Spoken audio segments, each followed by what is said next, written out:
અને આ તીકડમ કરીને મતદારોને હવે જે કોંગ્રેસને મત આપતા હોય એવું માની લીધું. કારણ કે આમાં એવું પણ બને ને કે ગોટાળો ચૂંટણી ઈવીએમ માં કરવાનો હોય ને લોકોને ગેરમાર્ગે દોરવા માટે આ રીતે મતદાર યાદીમાંથી નામ દૂર કરી બધા ઉમેરી દે.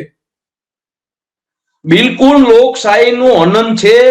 આ ગંભીર બાબત છે. આમાં દેશના વડાપ્રધાને ધ્યાન દેવું જોઈએ ને બોલવું જોઈએ કે હકીકતમાં ઇલેક્શન કમિશન શું રાંધે છે શું ને મળે છે શું, પ્રજા સુધી શું જાય છે. પ્રજાનો મત આપણો અધિકાર છે. એ મોટા મોટી લોકશાહીની વાત હોય એને તુચ્છ ગણે આ લોકો. વિચાર તો કરો કે હું ગઈ વખતે મતદાન કરી આવ્યો હોય ને આ વખતે હું મતદાન ના કરી શકું.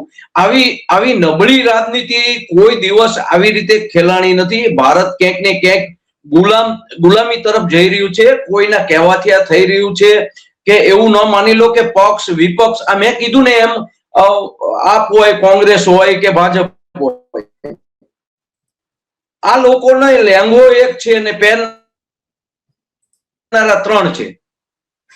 કારણ કે આ પ્રજાની આ ચીરહરણ થાય છે. આ મૂળ તો લેંગો પાછો પ્રજાનો હોય. મતદારો જ આ લોકશાહી લાવતા હોય છે ને અંતે તો